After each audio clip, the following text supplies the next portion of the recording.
Sabe, irmãos, todos nós estamos em busca de alguma coisa na vida. Todos nós. Todos nós.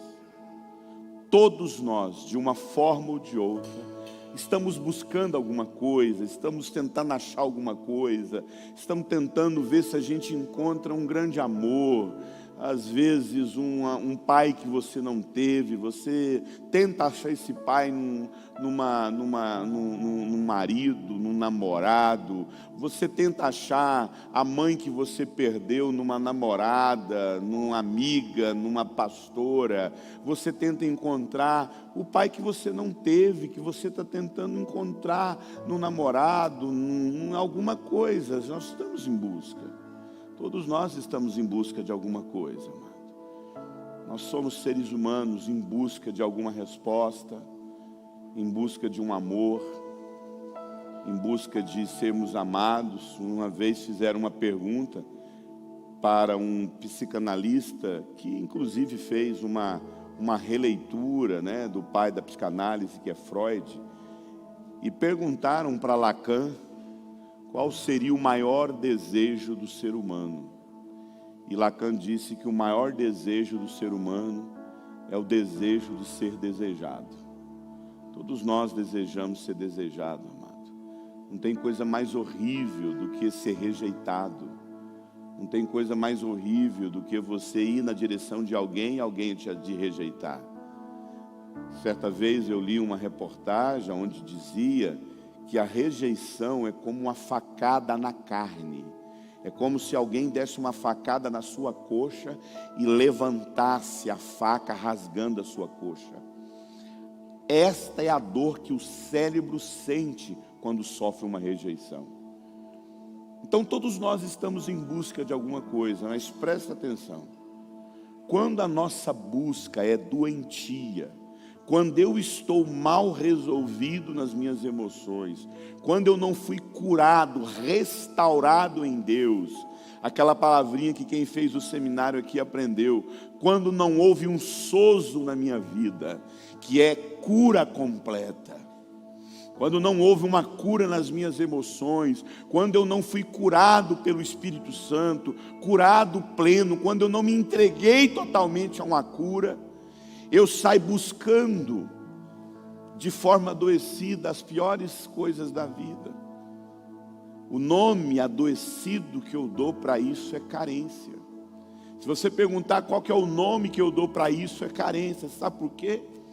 Porque carência, amado, carência é um vazio que ficou no seu coração. E você tenta de todas as formas preencher esse vazio. Você tenta preencher esse vazio com namorado. Você tenta preencher esse vazio com mulher. Você tenta preencher esse vazio com tecnologia. Você tenta preencher esse vazio com ministério. Porque ninguém consegue preencher esse vazio, amado. Porque eu vou falar uma coisa para você. A vida é feita de frustrações, amado. E a vida é isso aí mesmo. A gente vai lá, acha que encontrou alguém. Você sabe disso. Quem tem 5 anos de casado, às vezes até menos. Quem tem 3 anos de casado, eu vou jogar 5 anos porque... Não, vou jogar 7, né? Os estudos dizem que é 7 anos. Mas quem tem 7 anos de casado, se bem que eu entendo que isso acontece na 2ª semana, mas quem tem 7 anos de casado já descobriu que essa pessoa é a maior desilusão da sua vida. Não, meu irmão, vou falar uma coisa para você, seja sincero. Eu não vou pedir para você levantar a mão, mas você já sabe que essa pessoa que está do seu lado foi sua maior ilusão. Que quando você namorava, você achava que essa pessoa era tudo que você precisava. Que essa pessoa ia te resolver, que essa pessoa ia fazer tudo na sua vida. Mas, amado, hoje você descobriu que essa pessoa nunca vai conseguir resolver seu problema. Aí a gente vai lá, se frustra com a pessoa que está do nosso lado. Se a gente é doente, se a gente tem um caráter adoecido, se a gente é fraco no nosso amor próprio, na nossa capacidade, você aprendeu comigo aqui. Eu não vou falar o nome disso, porque senão vai ter que explicar. Mas se você não tem um amor por si mesmo, Se você não tem firmeza, você separa. Separa sabendo, amado, que talvez vá achar outra frustração. Mas quando a gente não separa, a gente vai lá e frustra, a gente fala, sabe de uma coisa? Eu preciso é fazer faculdade. Eu preciso fazer esse curso, eu preciso fazer aquilo. E aí a gente descobre que aquilo não preenche. Ah não, sabe de uma coisa? Eu vou ter um filho. E aí, meu irmão, vou falar uma coisa para você. Se tem um serzinho que desilude a gente, é filho. Eles vão chegando assim nos 12 para 13 anos e a gente vai se tornando o ser mais chato do mundo. A maioria dos nossos filhos são profundamente apaixonados em nós até a idade de 8 anos. 8 para 9 anos é a idade da paixão. Quando os nossos filhos chegam na idade de 8 para 9 anos, eles estão loucos de amor pela gente. Mas, amados, vai dando 10 anos, vai dando 11 anos, vai dando 12 anos, 13 anos, eles vão desiludindo da gente, que tem até vergonha de ser levado na escola. Aí eles vão dar um jeito de sumir de perto da gente, eles não querem saber da gente. Aí eles rumam uma pessoa, porque é o grande amor da vida deles. Aí a gente olha e fala assim, nossa, vai ser outra desilusão, porque eu já desiludi desse aqui já, ó. Aí eles não vão querer saber da gente. Aí eles vão voltar a amar a gente lá quando eles estiver com 30, 40 anos. Aí a gente já está com Alzheimer. Aí a gente não nem reconhece eles mais. Mas, querido, você precisa entender uma coisa: a vida é uma desilusão. A vida vai te desiludir todos os dias. Às vezes você acha que encontrou o grande amor na sua vida e não encontrou, meu irmão. Porque o grande amor da nossa vida não é a satisfação daquilo que a gente precisa. O grande amor da nossa vida é outra coisa, eu vou ensinar para vocês. Então a gente fica aí com esse desespero para tentar encontrar alguma coisa, eu chamo isso de carência.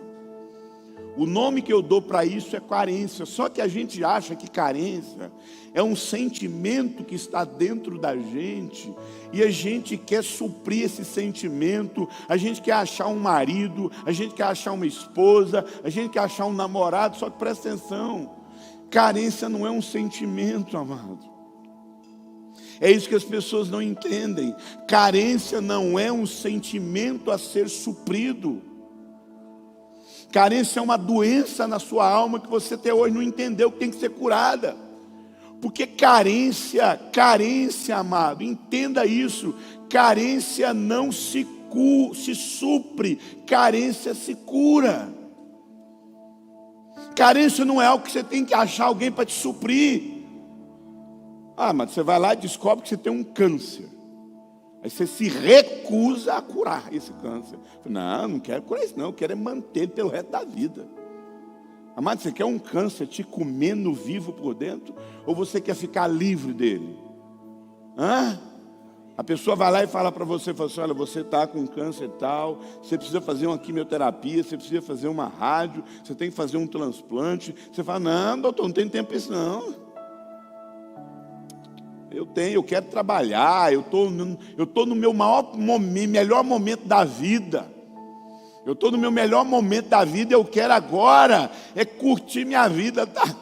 Daqui uns 10 anos eu vou ter tempo para tratar esse câncer. É assim que a gente faz, amado? Ou quando você descobre que tem alguma coisa te comendo vivo, você se submete a tudo. Amado, tudo perde o sentido quando você descobre que você vai morrer. Posso falar uma coisa?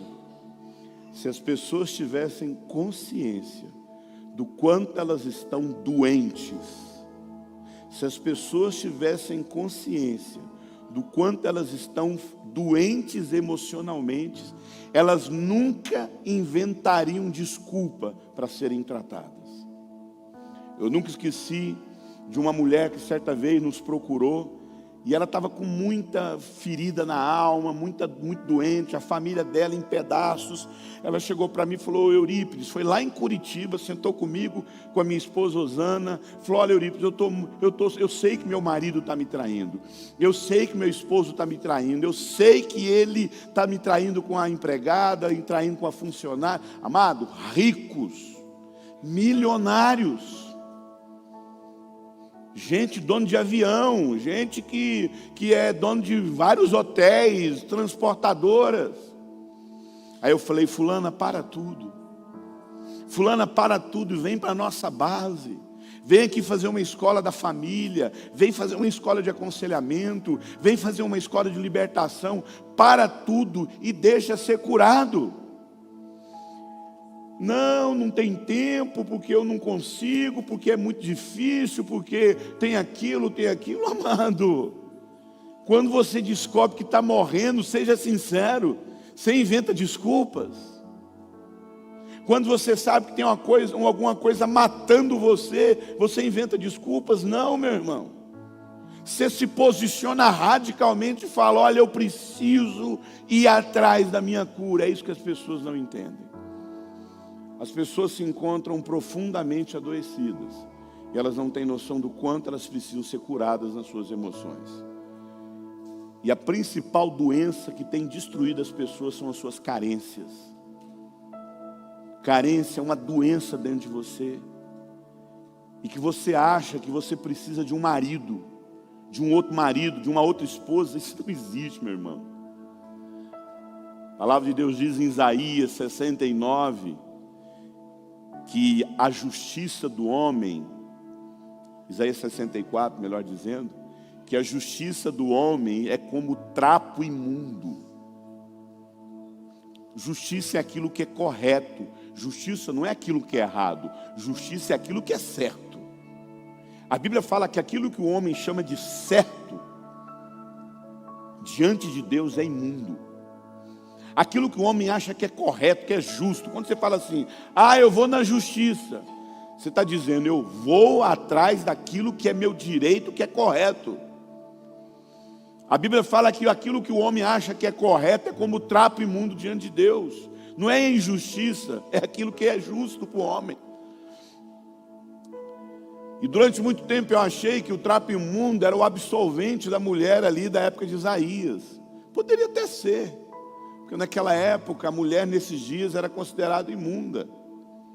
Pois bem, foi aí que eu descobri que não é isso. Que o trapo imundo era um leproso, na tentativa de esconder a sua lepra, pegava uma faixa, jogava perfumes, envolvia no seu braço, escondia a lepra, enfiava a mão no bolso e andava na sociedade. Mas, irmãos, com o tempo, os líquidos, o pus da sua doença passava para o pano, e o pano ficava imundo. Presta atenção. As nossas feridas emocionais são como o trapo imundo. As nossas feridas emocionais é exatamente isso. Você tem uma doença na sua alma, chamada carência, rejeição, abandono, muita ferida emocional. Aí você não quer encarar essa doença, mas você quer disfarçar, você quer esconder. Aí sabe o que você faz? Você inventa um casamento. Aí você pega essa doença e disfarça com o casamento. Você pega essa doença e disfarça com o ministério.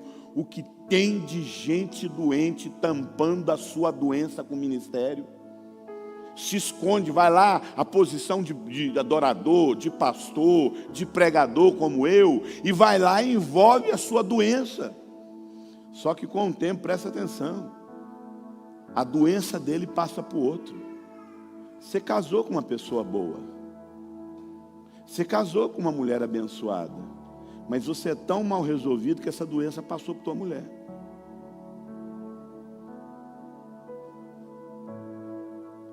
Você teve filho abençoado. Amado, vou falar uma coisa para você. Na minha igreja, a gente dá ceia para criança. Aí as pessoas falam assim: eu não sei como é que vocês dão ceia para criança. Eu falei assim: eu não sei como é que a gente dá ceia para adulto.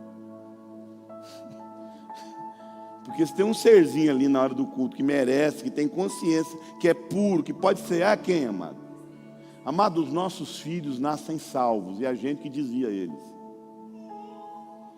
Os nossos filhos nascem crente, é a gente que adoece.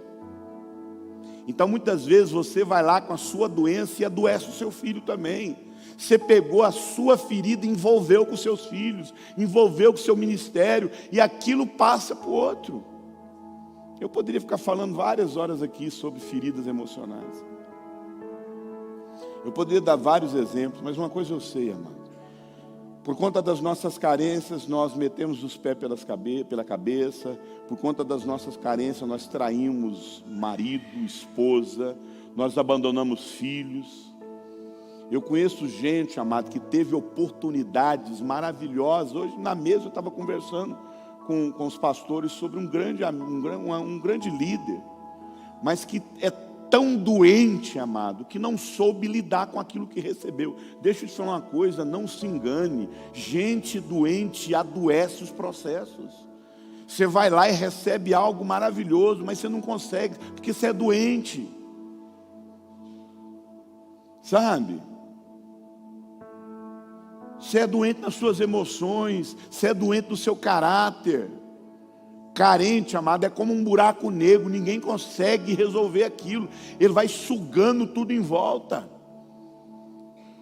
Veja essa história todo santo dia.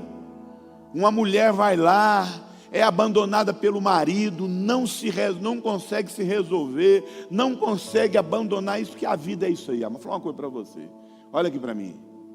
Quanto mais cedo você aprender isso, lembra quando Paulo fala assim, que nós somos entregues à morte todos os dias? Você sabe que uma das interpretações que eu entendo sobre isso, que nós temos que aprender a partir. Nós temos que aprender a abandonar as coisas, amado. Às vezes você está preso. Eu jamais vou conseguir viver o amanhã se eu estou preso no passado. Às vezes você está preso no seu pai que já morreu há muito tempo. Você está preso na sua mãe. Essa semana eu aconselhando uma mulher, foi um encontro de trabalho.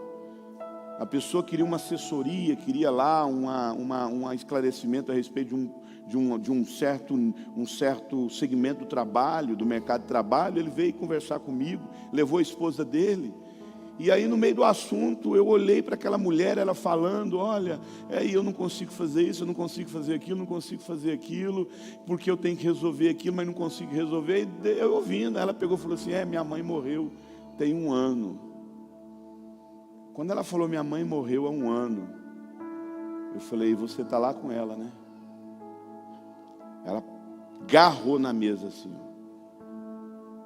Eu falei, deixa eu te falar uma coisa, querido. Nós temos que deixar os nossos pais partirem. O problema é quando eles morrem e a gente fica lá morto com eles. Você está presa na sua mãe. Você não aceita que sua mãe morreu. Você tem que aceitar que ela partiu. Você tem que aceitar que o tempo dela cumpriu. Deixa eu te falar uma coisa para você, querido. Tiago fala que se Deus quiser viveremos. Você não teve um aneurisma hoje, porque Deus quis que você vivesse. Você não pode acrescentar um dia na sua vida. Você vai morrer no exato dia que Deus quis. A não ser que você está lá no tráfico. A não ser que você está lá se drogando. Que é aí que você está indo na direção do quê? Da morte. As pessoas vão na direção da morte. Mas se você está trabalhando, se você está produzindo, se você está amando a sua família, se você está vivendo os seus dias em Deus, pronto, acabou, meu irmão. O Covid mostrou para nós que Deus não tem as suas preferências. A pessoa pode estar no auge da vida ministerial, Deus leva. E eu olhei para aquela mulher e falei assim, querida, você está com sua mãe presa, você sabe por que você não consegue trabalhar? Você sabe por que você não consegue produzir? Porque você está sepultada com sua mãe.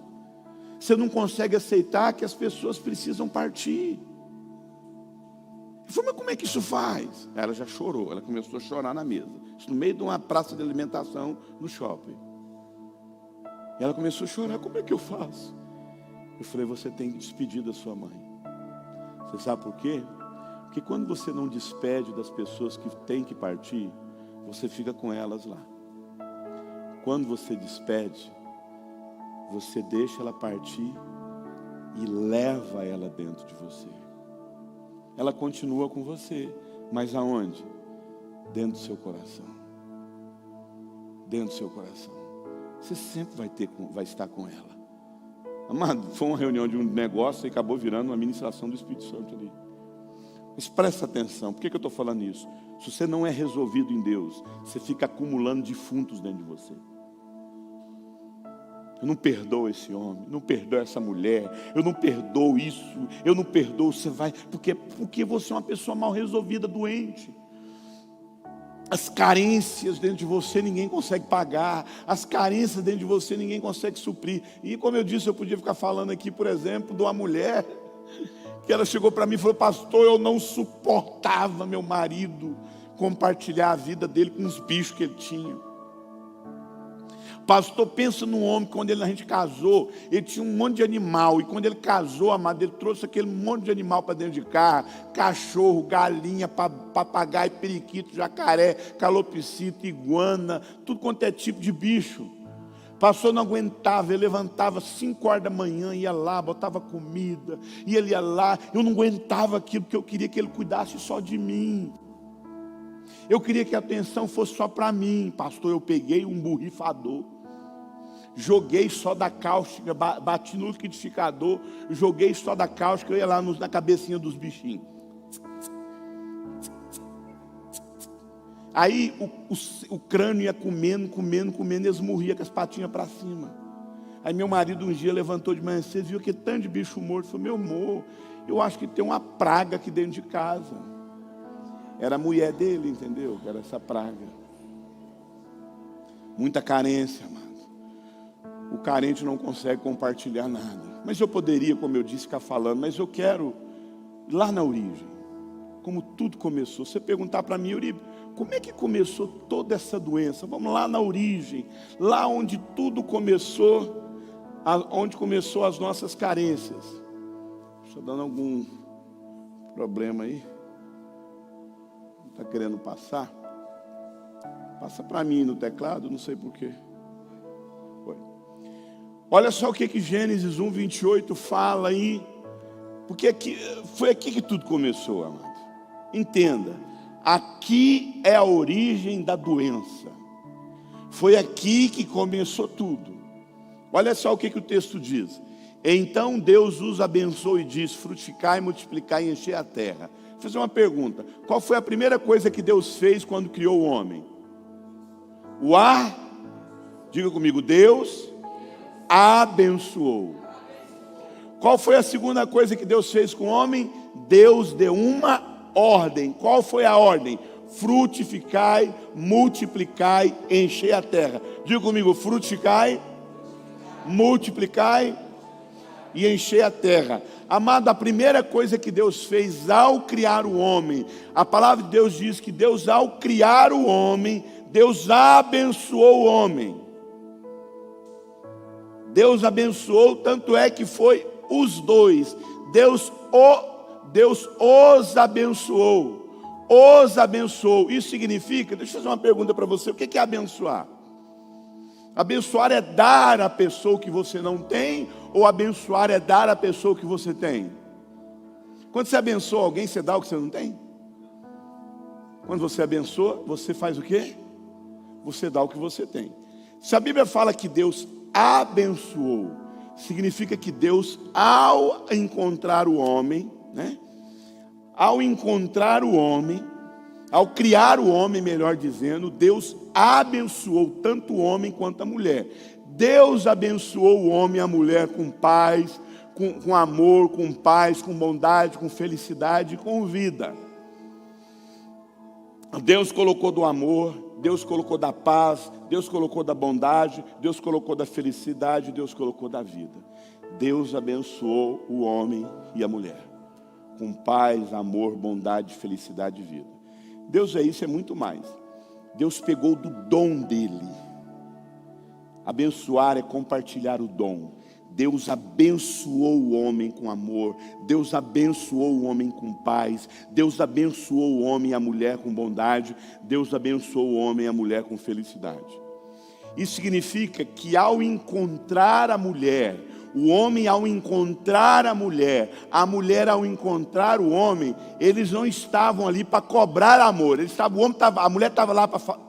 A mulher ao encontrar o homem falou o seguinte: ó, você por favor me dá amor, é isso, amado? O homem ao encontrar a mulher falou assim: pelo amor de Deus me dá paz. Foi isso, meu irmão. A mulher falou assim: por favor seja bondoso comigo. É isso, amor? Não, meu irmão.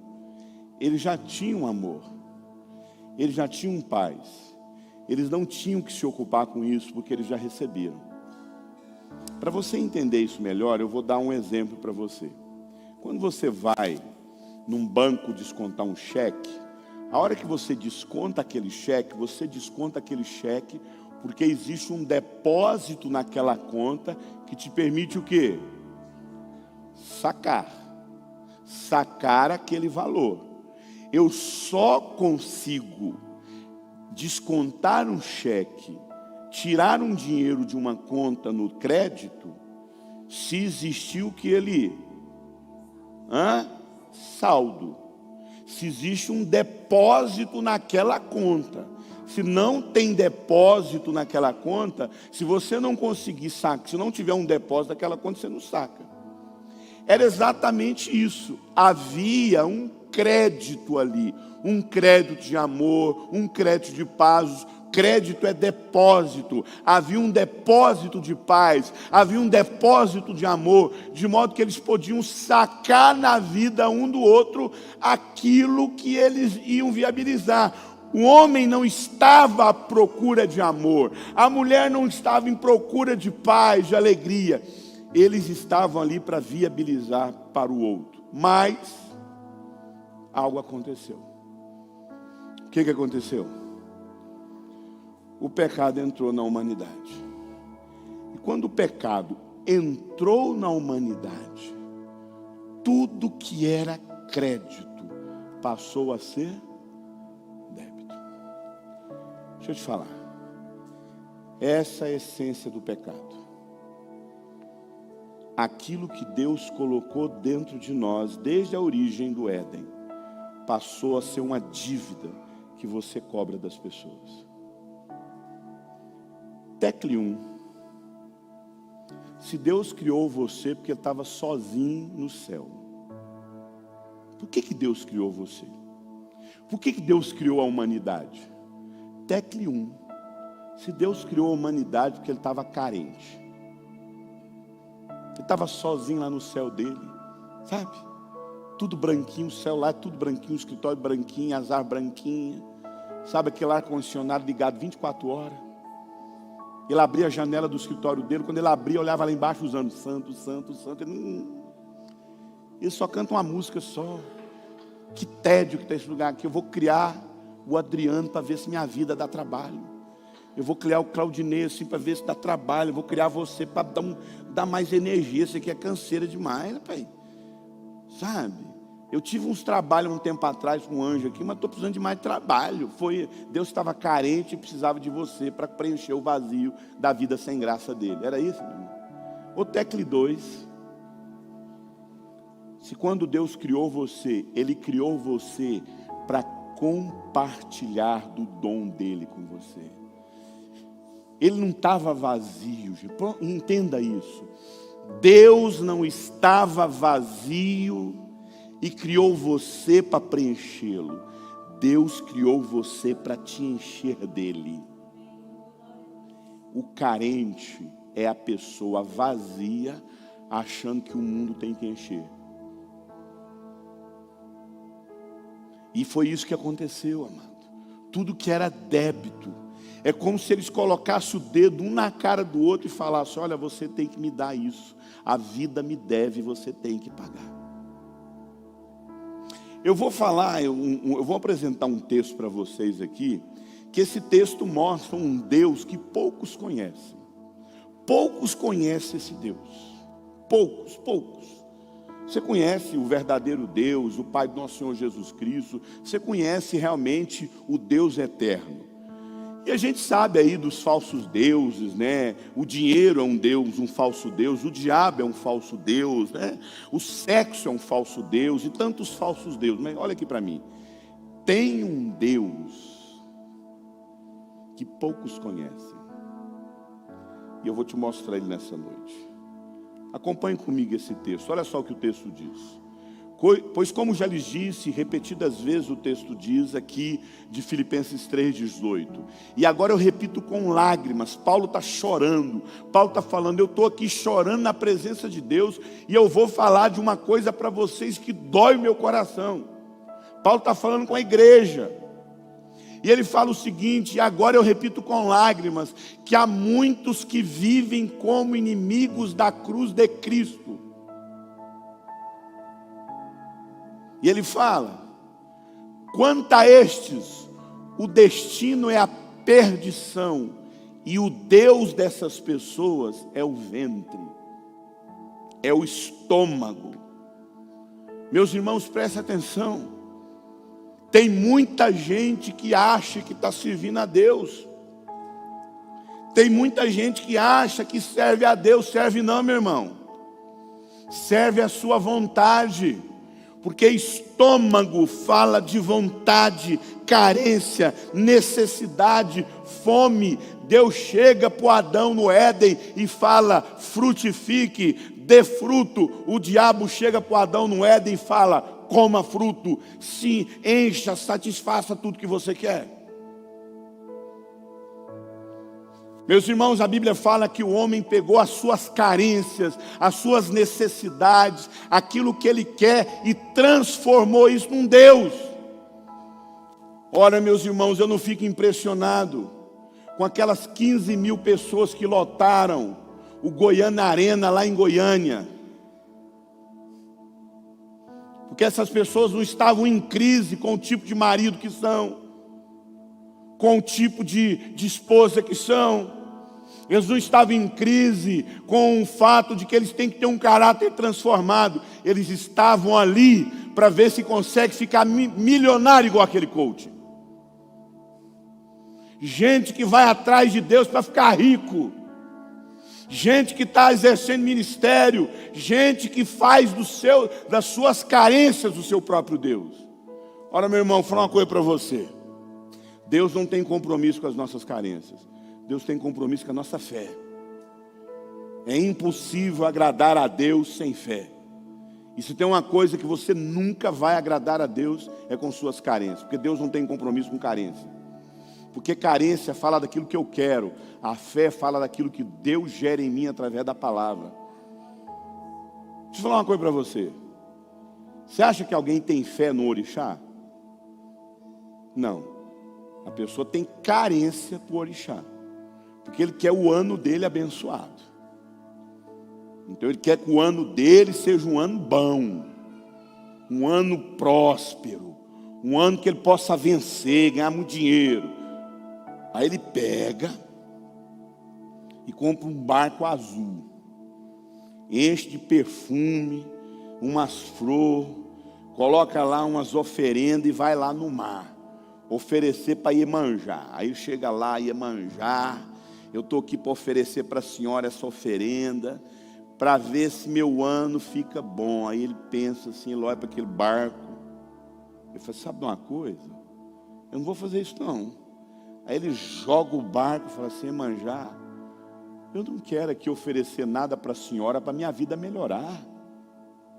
Iemanjá, eu não estou aqui, eu vou falar uma coisa para a senhora, a partir de hoje eu não estou oferecendo mais nada, para ver se a senhora melhora a minha vida. Iemanjá, tudo que eu quero agora é conhecer seu coração. Iemanjá, agora tudo que eu quero é saber sua vontade para a minha vida.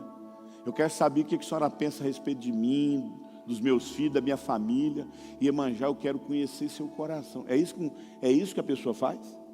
Hã?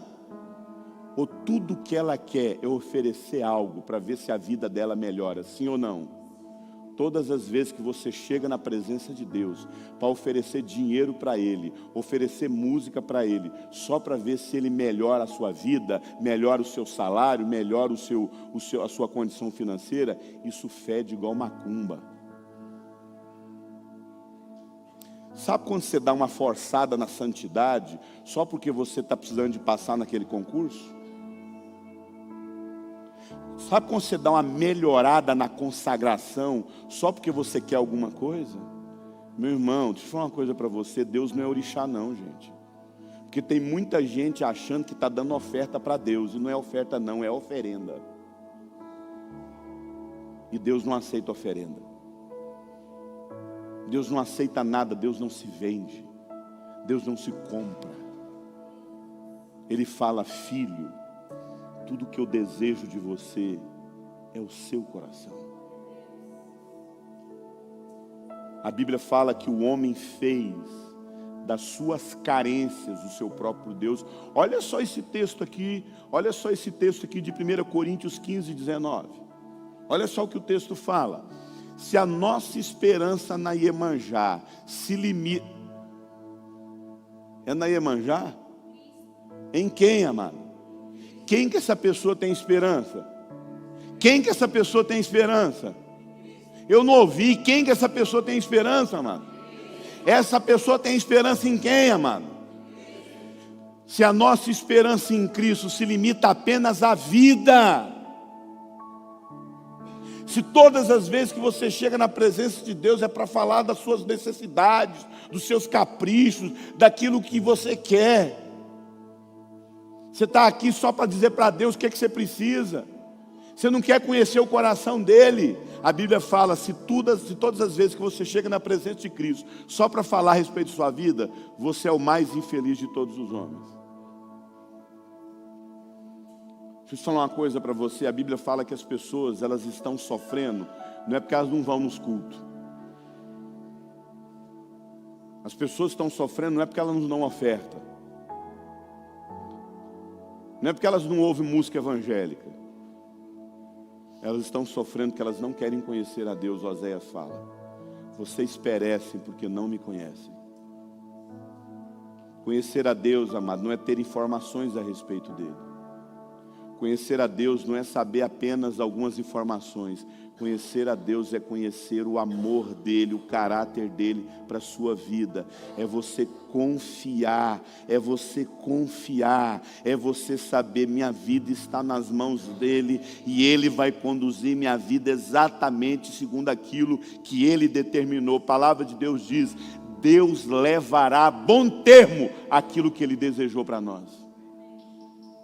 Deus não deita a cabeça no travesseiro, se é que ele dorme, maquinando como é que vai acabar com sua vida. Mas quem aqui?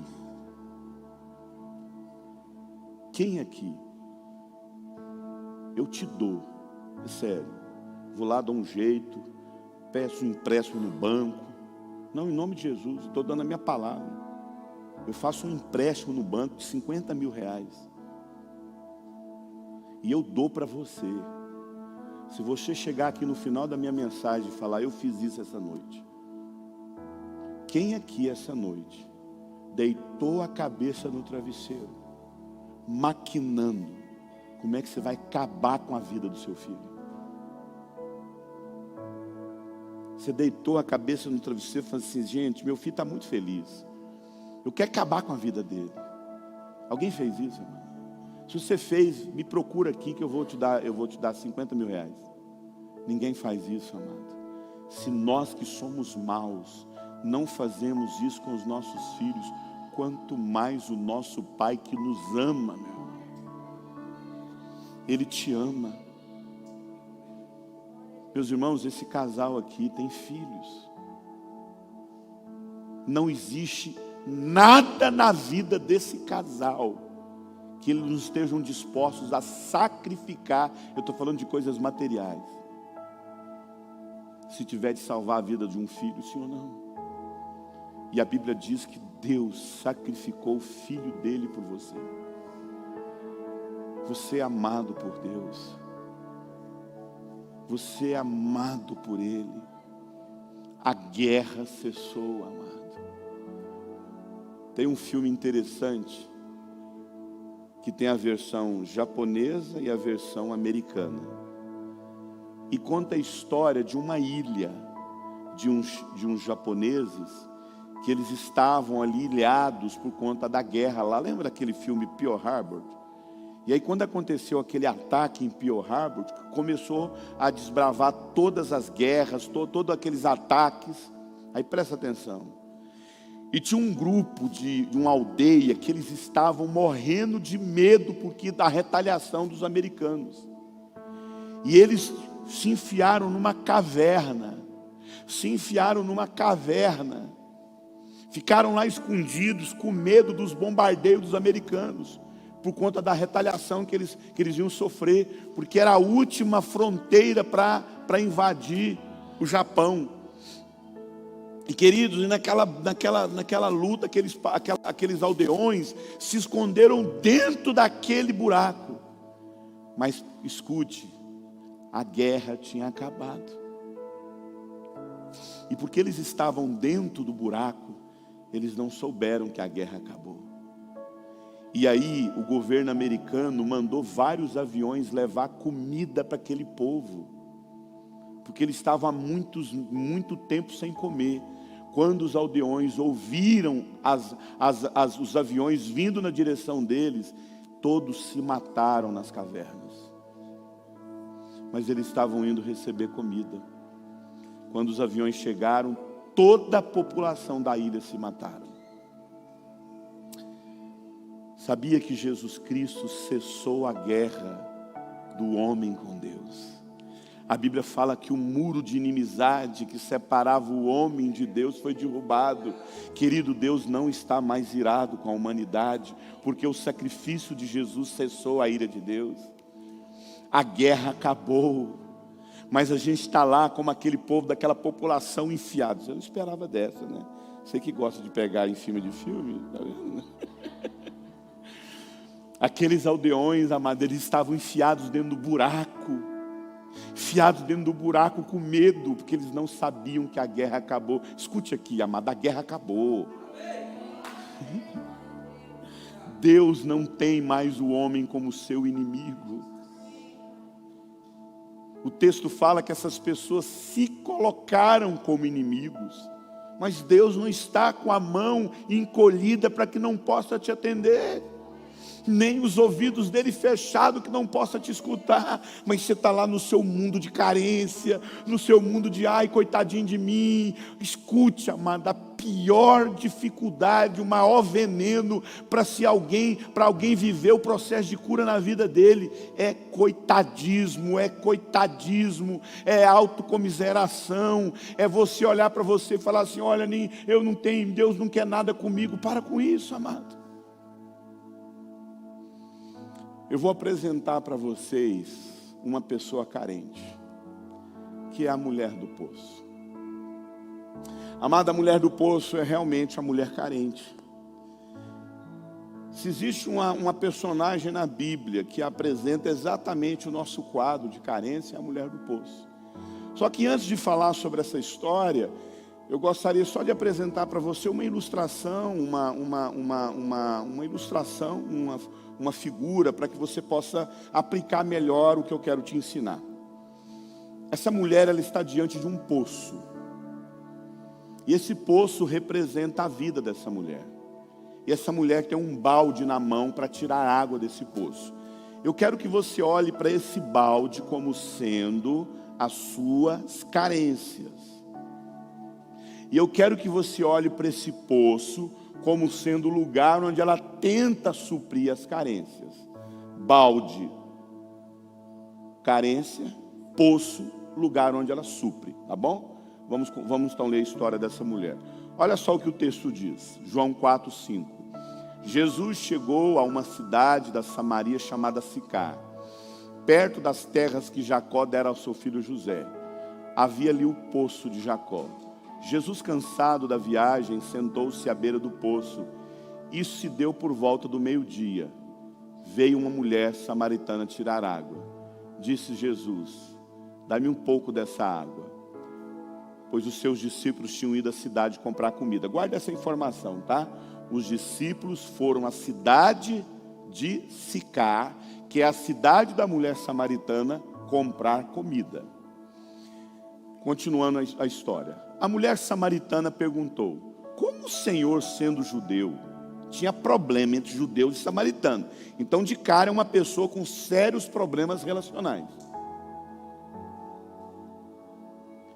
Pede a mim, uma mulher samaritana, água para beber? Tanto é, amado, que qual foi a hora que Jesus foi lá no poço? Você sabe por que era meio-dia? Porque a hora de pegar água não era meio-dia. A hora de pegar água era de manhã cedinho ou à noite, ou final da tarde, 6 horas, 7 horas. Porque de manhã era um sol muito forte. E aquela mulher tinha que ir num momento aonde ela, como mulher impura, ninguém poderia se aproximar dela. Mas quando você lê o capítulo 3, você vai ouvir Jesus falar para os discípulos, lá no finalzinho, no início ali, Jesus vai falar assim: eu preciso sentar aqui e esperar, porque eu tenho que encontrar alguém. Jesus sabia que aquela mulher ia estar naquele poço. Aquela mulher ia viver a maior experiência da vida dela. Ela ia encontrar um homem que ia tratar com dignidade, com respeito, com amor. E olha só o que Jesus fala. A mulher samaritana perguntou: como o Senhor, sendo judeu, pede a mim, uma mulher samaritana, água para beber? Os judeus não se dão bem com a gente. Jesus respondeu: se você conhecesse... se você conhecesse o que Deus já fez por você. Jesus olhou para aquela mulher e falou assim: se você soubesse quem está diante de você,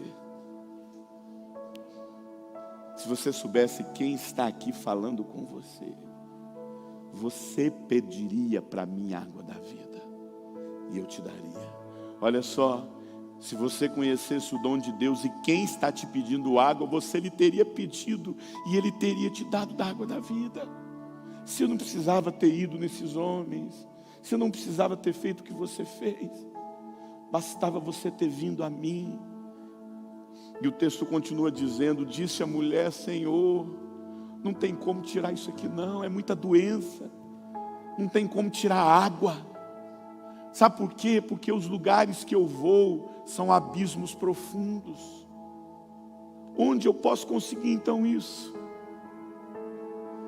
Jesus respondeu: quem beber dessa água terá sede, mas quem beber da água que eu lhe der nunca mais terá sede.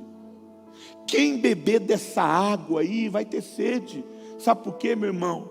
Você vai lá no poço da prostituição, você vai lá no poço da pornografia, você vai lá no poço da imoralidade, você vai no poço da perversão, você vai no poço do dinheiro, você vai no poço do adultério, você vai em vários poços.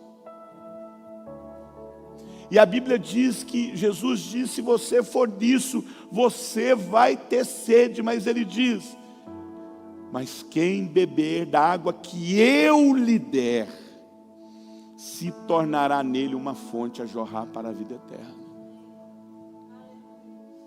A mulher respondeu: Senhor, dai-me dessa água para que eu não tenha mais sede e nem precise voltar aqui. Ela desejou. Eu sei que tem gente aqui falando: eu queria tanto beber dessa água, porque eu sei os poços que eu vou. Preste atenção. Então, deixando o seu... O que é o cântaro? O que representa o balde? O que ela fez com as carências? Deixou. Então, deixando o seu cântaro, a mulher voltou à cidade. Que cidade?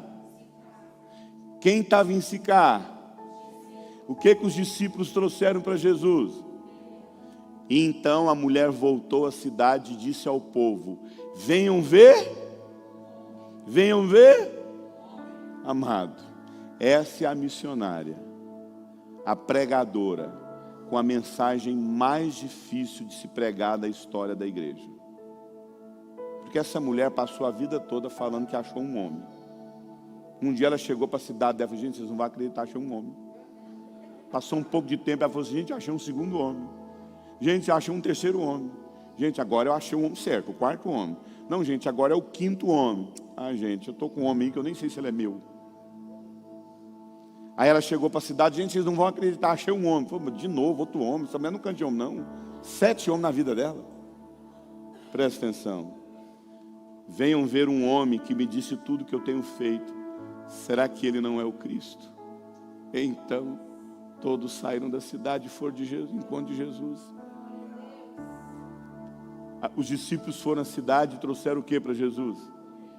Essa mulher encontrou Jesus e trouxe o que para Jesus? Gente, pessoas. Essa mulher, amado, saía rio de água viva. Eu convido você a depois, lá na sua internet, baixar o aplicativo The Chosen. Quem já assistiu? É a coisa mais maravilhosa.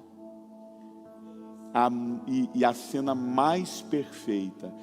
É a história de Jesus 0800. Você baixa o The Chosen.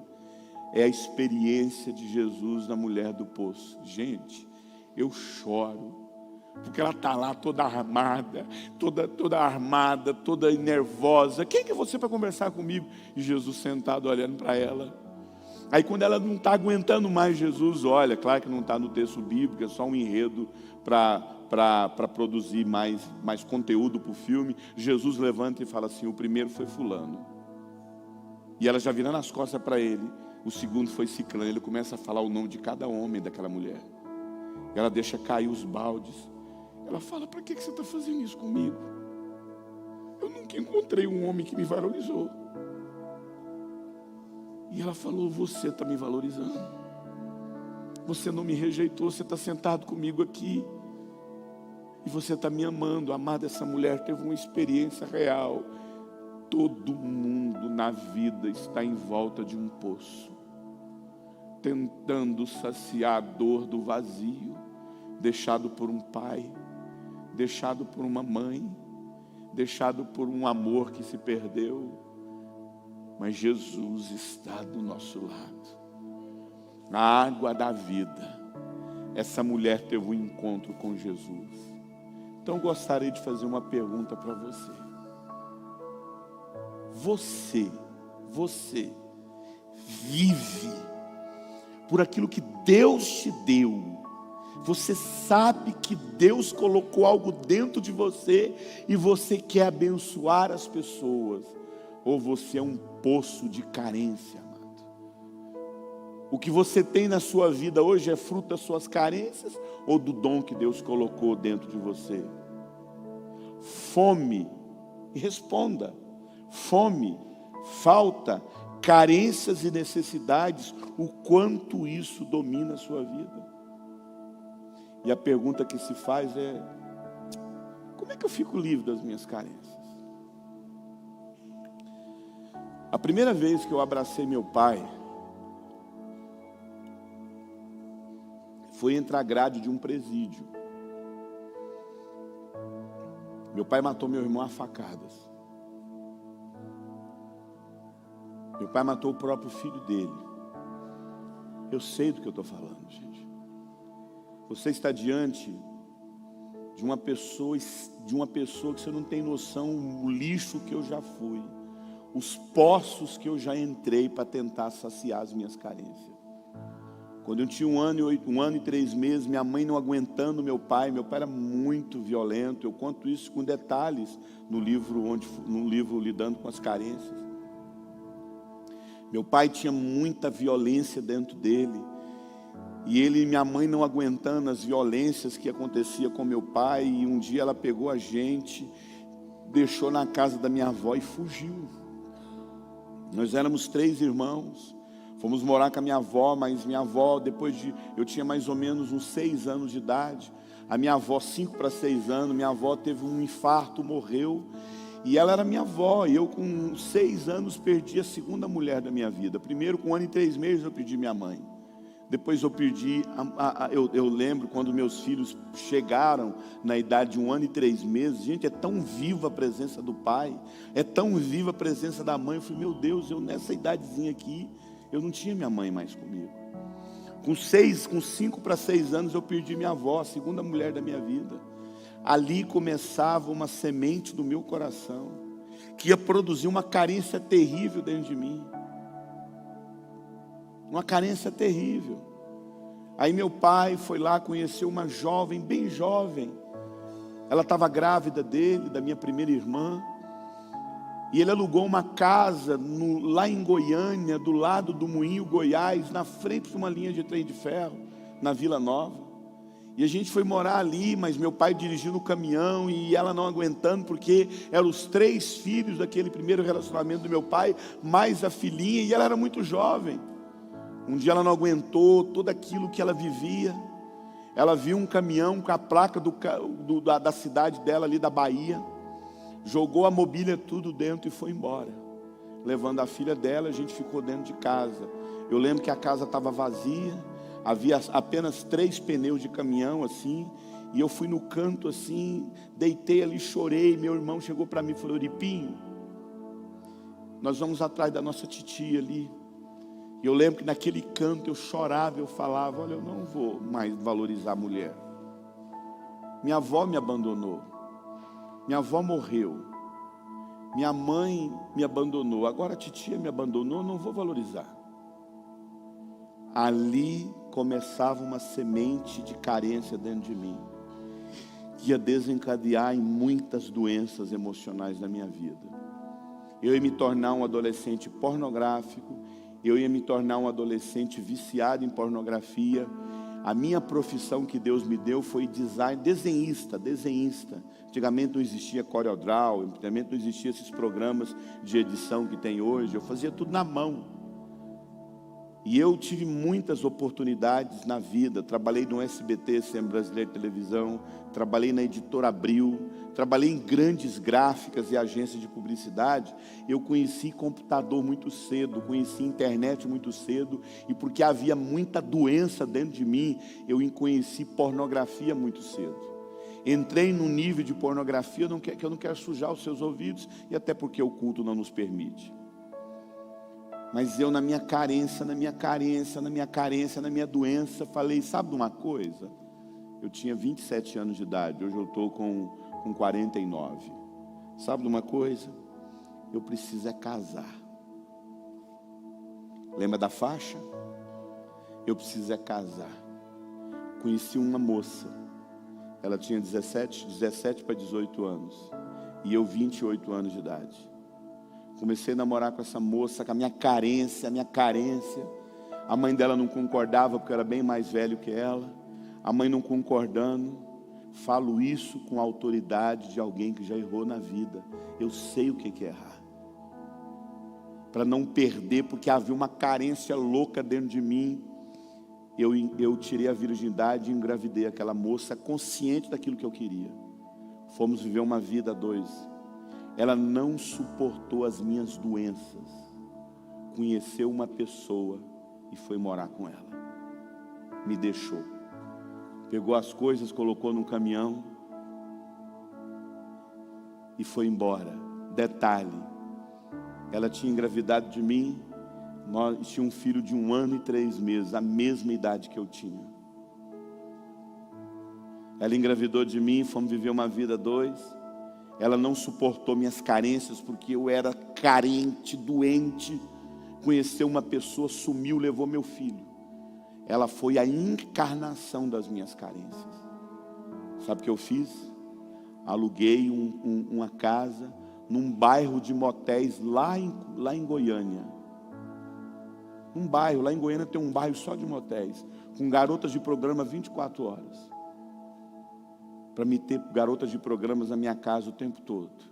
Aquela carência, 2 anos nessa vida, não conseguia trabalhar uma doença dentro de mim, uma carência dentro de mim, Um dia, um rapaz, um pastor, melhor dizendo, o Senhor o tomou, ele morreu de Covid, pastor Paulo.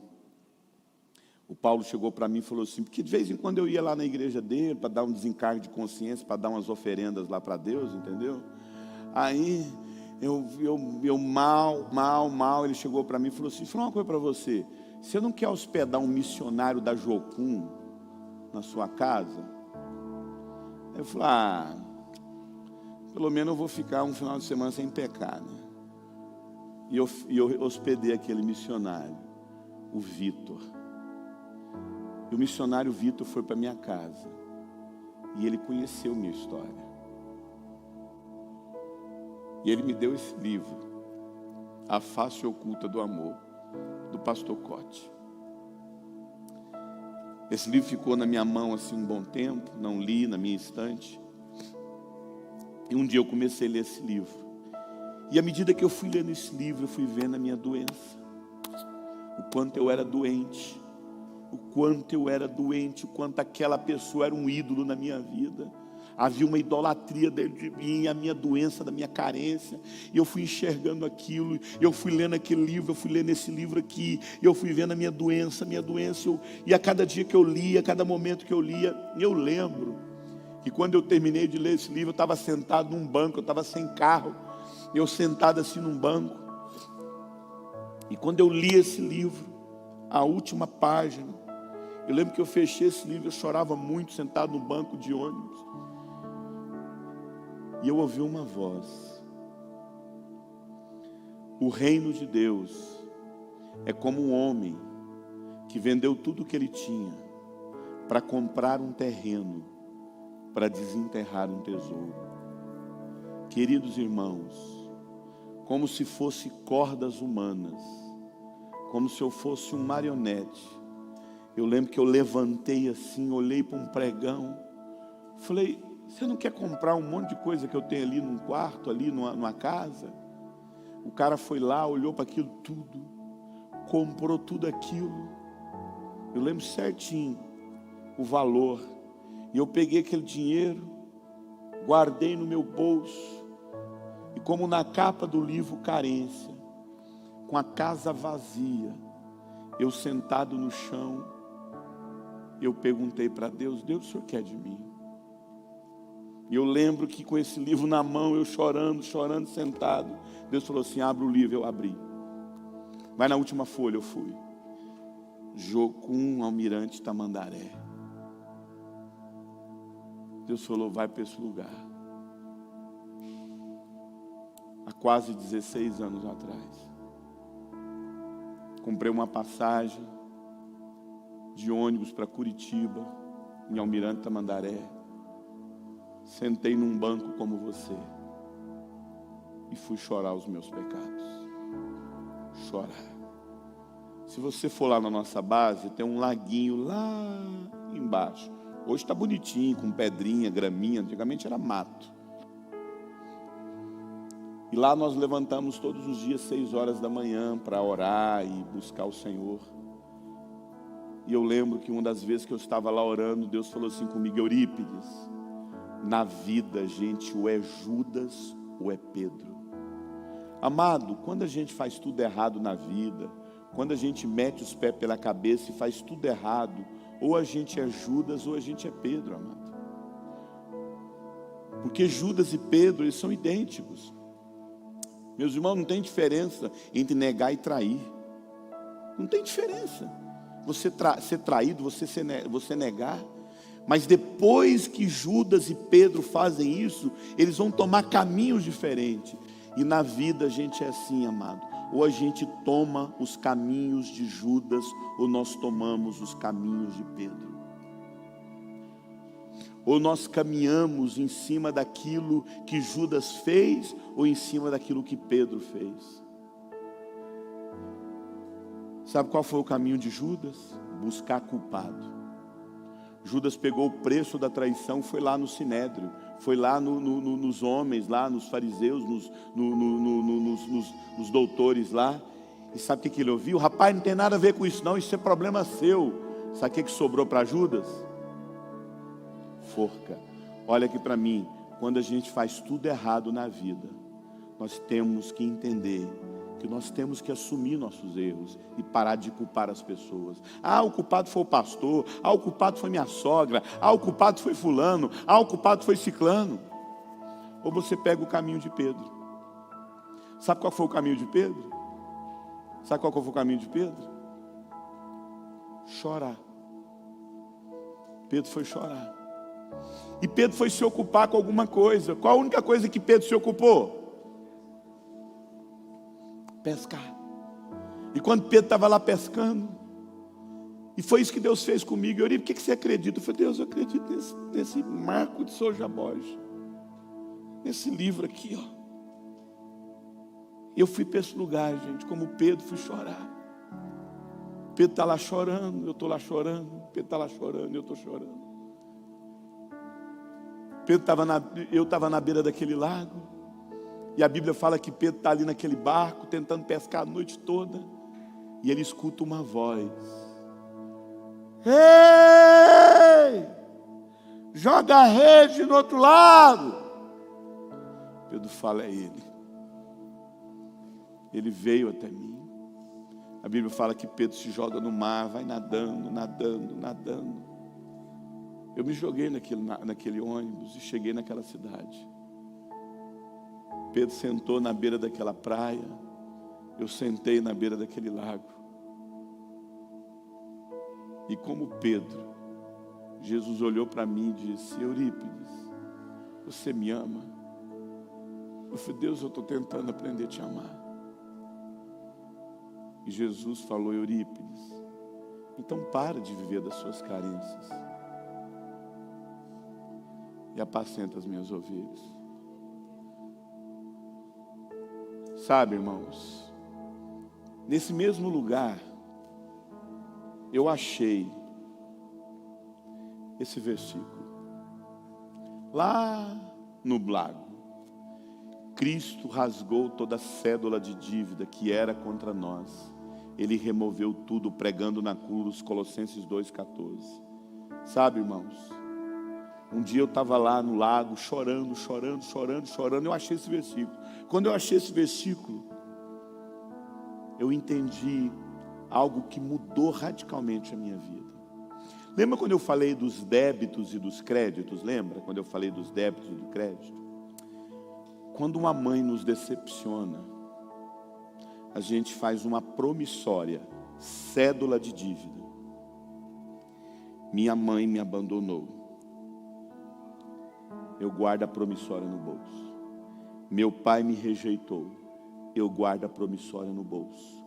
Fulano me traiu. Eu guardo. Eu carrego no meu bolso um pelotão de nota promissória, cédulas de dívidas. E eu coloco essa cédula de dívida. E eu saio pela vida, procurando alguém para fazer o quê? Pagar as dívidas que a vida ficou me devendo. Aí eu encontro uma pessoa, geralmente essa pessoa se chama marido ou esposa. Porque eu acredito que essa pessoa vai pagar aquilo que a vida ficou me devendo. Só que essa pessoa carrega o que no bolso? As promissórias. E as duas pessoas se casam para cobrar da vida o que a vida ficou devendo. Sabe onde termina isso, irmão? Divórcio. Ninguém consegue pagar, meu irmão. Você sabe por quê? Porque só Cristo fez isso. Cristo pagou o quê? Pagou o quê? Tudo. E eu lembro que quando eu achei esse versículo, amado, eu achei esse versículo, e o Espírito Santo falou assim comigo: eu peguei uma folha. Comece a escrever agora todos os seus pecados. E como eu olhava para o meu caderno, parecia uma nota promissória. E eu fui escrevendo minhas rebeldias, minhas perversões, minhas imoralidades. O dia que eu tirei aquela moça virgem da casa do pai dela e desonrei a casa dos pais dela. Quando eu peguei, cometi todo tipo de pecado, de imoralidade. Eu fui escrevendo meus pecados, fui escrevendo meus pecados. O Espírito Santo falou assim: agora coloca na sua mão. Eu coloquei. O Espírito Santo falou assim: agora rasgue, porque eu estou perdoando todos os seus pecados. E eu fui rasgando, e eu fui ouvindo o Espírito Santo falar para mim: todos os seus pecados são perdoados, todos os seus pecados são perdoados, todos os seus pecados são perdoados, todos os seus pecados são perdoados. Eu chorava. Aí eu chorava, de repente o Espírito Santo pegou e falou assim comigo: agora pega o outro papel. Eu peguei outro papel. Agora escreva aí. Você escreveu tudo que você ficou devendo para mim, e eu te perdoei. Agora, Eurípides, pega um papel e escreva tudo que a vida ficou te devendo. Eu escrevi o nome do meu pai que assassinou meu irmão.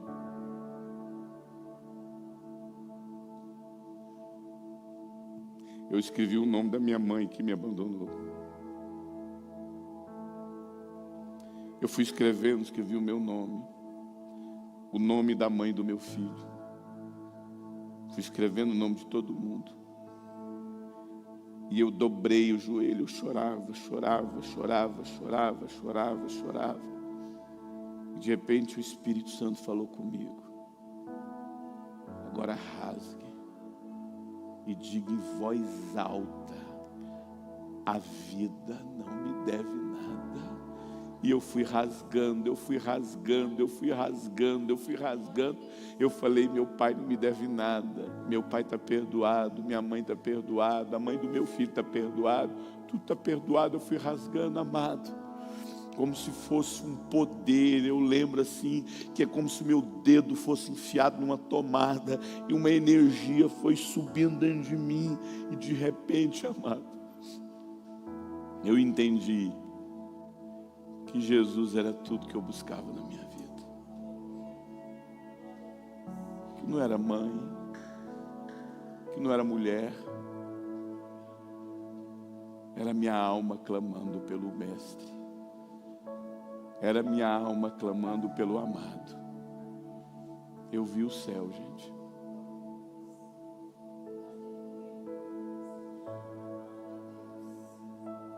Todas as vezes na minha vida que eu enfrento uma dificuldade, eu lembro desse dia, aonde o Espírito Santo me fez perdoar o meu pai, que era um assassino.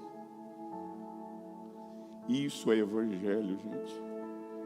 Evangelho é você caminhar com a consciência de que seu passado está resolvido. Que as pessoas não me devem nada. Ninguém te deve nada, gente. Ninguém tem que pagar nada para você. Quem sou eu para achar que essa pessoa deve resposta, deve obrigação, deve provar que ela não peca, Não, amado. Quem sou eu? Eu sou um tição tirado do fogo. Eu sou um vermezinho de Jacó. Vermezinho. E Ele me coloca entre príncipes. E que eu possa sentar, meu irmão, com os caras mais poderosos do mundo. Como acreditem, Deus tem me dado essa experiência. Mas posso falar uma coisa? O que me faz aproximar de Deus é meu amigo, é minha esposa que precisa de mim, é meus filhos, é aquele dia lá no lago, eu chorando. Quantas vezes Deus falou para mim assim: eu não quero você, eu não ajo na sua vida quando você está pregando para 10 mil pessoas do lado dos maiores líderes do Brasil. Não é esse lugar que eu falo com você. Eu falo com você naquele lago. É ali, amado. E eu fico ali naquele lago, dependente dele tudo, dependente de Deus para amar, dependente de Deus para perdoar. Mas você precisa entender, amado, que você tem que tomar uma decisão na sua vida para abandonar tudo isso aí e parar de achar que a vida tem que te pagar alguma coisa. Bem-vindo, gente, bem-vindo. Ah, mas me decepcionaram. Olha aqui para mim. Fulano, Beltrano te magoou, é verdade, machuca. fulano matou, fulano você sofre. Eu estava pregando para um grupo de pessoas, de repente o Espírito Santo falou para mim assim, eu estou lá ministrando, eu falei, perdoe sua mãe, perdoe seu pai que se matou. Quando eu falei isso, meu irmão, o cara do meu lado deu um grito que eu pensei que ele ia morrer. Ele falou, não, perdoe. Você sabe por quê, amado? A humanidade inteira traiu Deus, e Ele perdoou. E se ele nos perdoou, nós temos que perdoar. Eu não sei quais são as cobranças que você carrega dentro de você.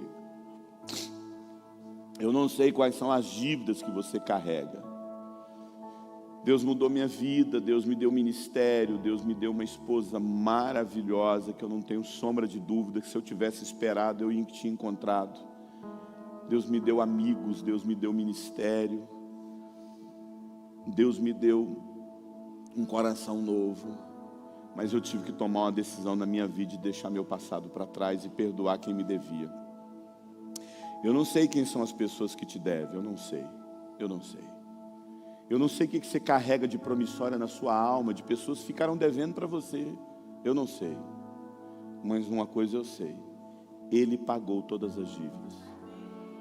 Você está cobrando por uma dívida que já foi paga. E eu queria te ajudar nessa noite. Eu não sei se você tem um papel aí. Eu não sei se você tem um papel. Se você tem um papel, eu gostaria que você rasgasse um pedaço desse papel. Se você puder dar um pedaço desse papel para alguém, pergunta aí, você tem papel? Olha atrás de você aí, quem tem caderno aí vai ficar tudo sem folha no seu caderno. Vai lá. Pastor Adriano, ajuda aí, os obreiros ajudem. Todos, por favor, todos. Aumente a música só um pouquinho.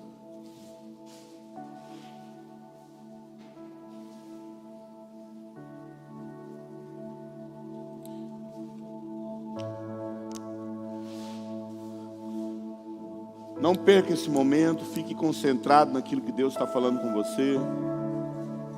Eu não quero ver ninguém sem papel, por favor. Não perca esse momento que Deus está falando com você.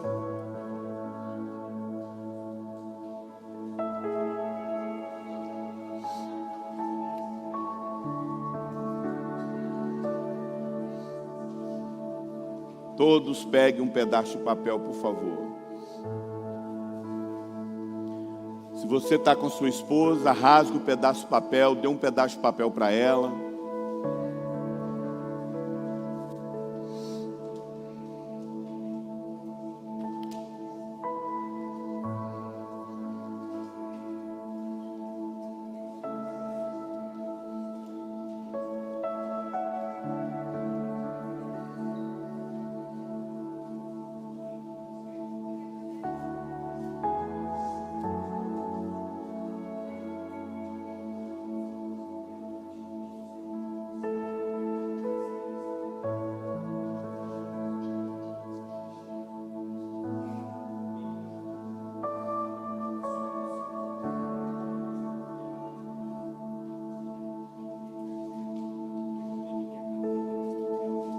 Quem quiser caneta tem aqui, querido. Lembra de depois de deixar lá na lá na mesa da igreja lá, devolva a caneta. Pra você não ficar devendo nada.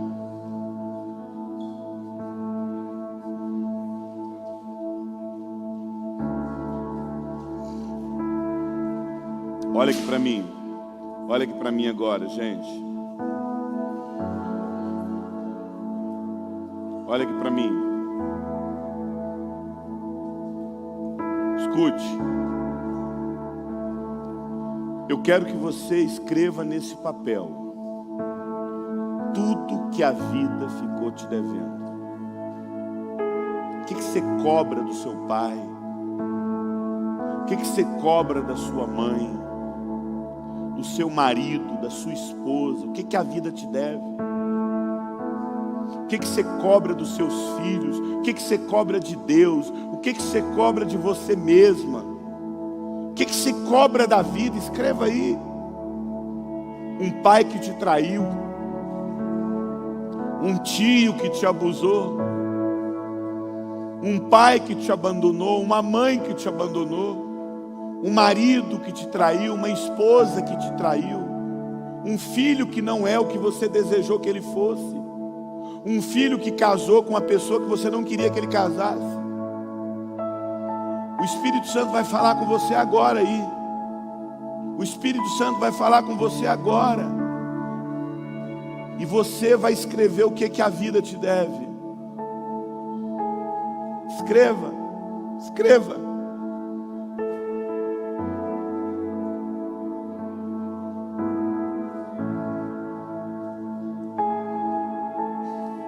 Escreva.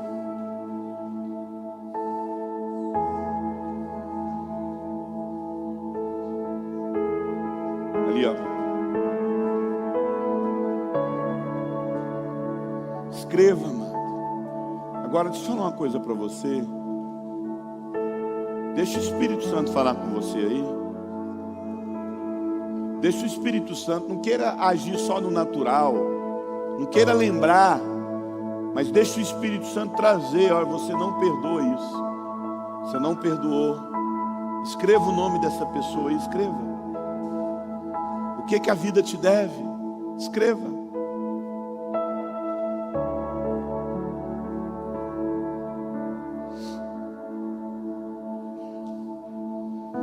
O que a vida te deve? O que você cobra?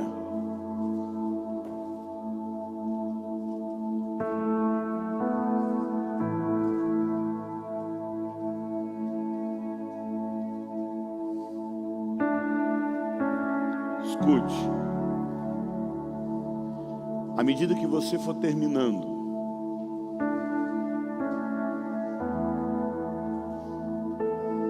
eu gostaria que você viesse aqui à frente, levantasse do seu lugar. Não precisa fazer fila, tá? Pode ficar em volta desse latão aqui. Eu gostaria que você pegasse esse papel, que você levantasse do seu lugar, você olhasse para esse papel, viesse aqui e falasse: a vida não me deve nada. E rasgasse esse papel e falasse: a vida não me deve nada.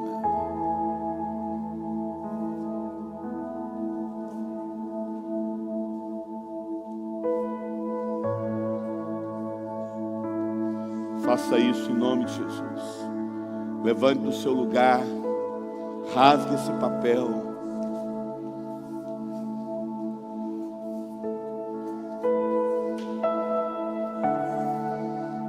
Diga: essa pessoa não tem que pagar nada para mim.